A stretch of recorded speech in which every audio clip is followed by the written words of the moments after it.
જાહેરમાં ચર્ચા કરવા અંગેની ગૃહ રાજ્યમંત્રી હર્ષ સંઘવીની ચેલેન્જ આમ આદમી પાર્ટીના નેતા ગોપાલ ઇટાલિયાએ સ્વીકારી છે. ઇટાલિયાએ કહ્યું છે કે ગૃહમંત્રી આપેલી ચેલેન્જનો હું સ્વીકાર કરું છું અને જાહેરમાં ચર્ચા કરવા માટે તારીખ, સમય અને સ્થળની જાણ કરે એવી માંગણી કરું છું, જેનો પત્ર ઇટાલિયાએ સોશિયલ મીડિયા પર શેર કર્યો છે.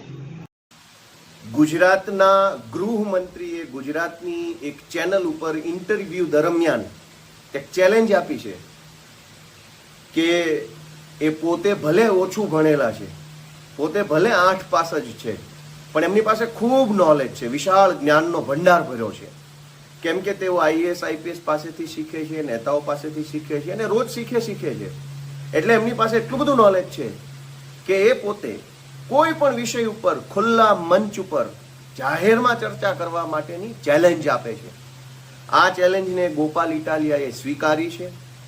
મેં ગુજરાતના ગૃહમંત્રીને વિનંતી કરી છે કે તમારી પાસે જે મંત્રાલય છે, જે વિભાગ છે, તમારી પાસે જેલ છે, તમારી પાસે હોમ ડિપાર્ટમેન્ટ ગૃહ વિભાગ છે, તમારી પાસે સિવિલ ડિફેન્સ છે, તમારી પાસે જે કંઈ પણ વિભાગ છે, એ વિભાગને લગતા કોઈ પણ XYZ વિષય ઉપર જાહેર ખુલ્લા મંચ ઉપર ચર્ચા કરવા માટે હું તૈયાર છું.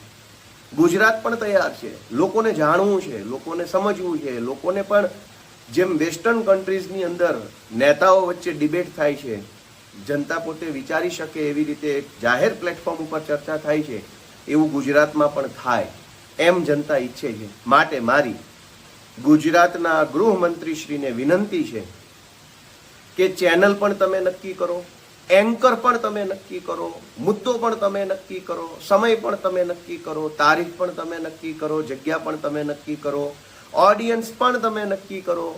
બધું જ તમે નક્કી કરી લીધા પછી બધી જ તૈયારી તમે કરીને આવો, વાંચીને આવો, લખીને આવો, અભ્યાસ કરીને આવો, સમજીને આવો, વિચારીને બધું જ થઈ ગયા પછી આપણે બંને જાહેર મંચ ઉપર ખુલ્લામાં ચર્ચા કરી અને ગુજરાતના લોકોને આપણે કંઈક જાણકારી મળે, સમજવા મળે એવો પ્રયત્ન કરીએ. આ સાથે મારી તો એ પણ બાંહેધરી છે કે પૂરા માન, સન્માન અને સૌજન્ય સાથે આપણે આ ચર્ચા કરીશું. કેમ કે આપણે ઝઘડો નથી કરવાનો, આપણે કોઈ લડાઈ નથી કરવાની કે ભાગબટાઈ નથી કરવાની, ચર્ચા કરવાની છે સારા વિષય ઉપર.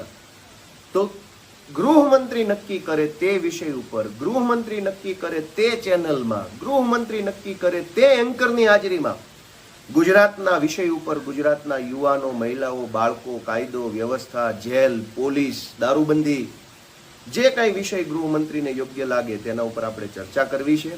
હું ગૃહમંત્રીના જવાબની રાહ જોઈશ. કેમ કે કોઈ પણ ગૃહમંત્રી કક્ષાનો માણસ એક વખત જ્યારે ઇન્ટરવ્યુમાં જાહેર મોટી ચેનલના માધ્યમથી 2 શબ્દો બોલે છે, તો એ શબ્દોની પણ કોઈ કિંમત હોય છે, એ સાબિત કરવું બહુ જરૂરી છે. ગૃહમંત્રી કોઈ રસ્તે રખડતા વ્યક્તિ નથી કે મન ફાવે તેવું બોલીને છટકી જાય. આજે જો ગૃહમંત્રીએ ચેલેન્જ માર્યા પછી, ચેલેન્જ આપ્યા પછી અને મેં ચેલેન્જ સ્વીકાર્યા પછી જો ચર્ચા નહીં કરે તો ગુજરાતની જનતાને એવું લાગશે કે ગૃહમંત્રી બોલ બચ્ચન કરે છે, ગમે તેવી ફાંકા ફોજદારી કરે છે. તો ગૃહમંત્રીના બોલાયેલા શબ્દોની પણ એક કિંમત છે. પ્રાણ જાય પણ વચન ન જાય એ પ્રકારે. અને તમે બધા તો ઠેકેદારો છો, તો તમે તમારા શબ્દોને પાળો છો, તમે તમારી બોલાયેલી વાત ઉપર સ્ટેન્ડ કરો છો, તમે જે વાત જાહેરમાં લલકારીને બોલો છો એ વાતની ઉપર તમે કાયમ રહો છો, એવું ગુજરાતની જનતાને ભરોસો અપાવવા માટે પણ તમારે જાહેર મંચ ઉપર ચર્ચા કરવી જોઈએ. હું રાહ જોઉં છું, આપણે ચર્ચા કરીશું. જય હિન્દ, જય જય ગરવી ગુજરાત.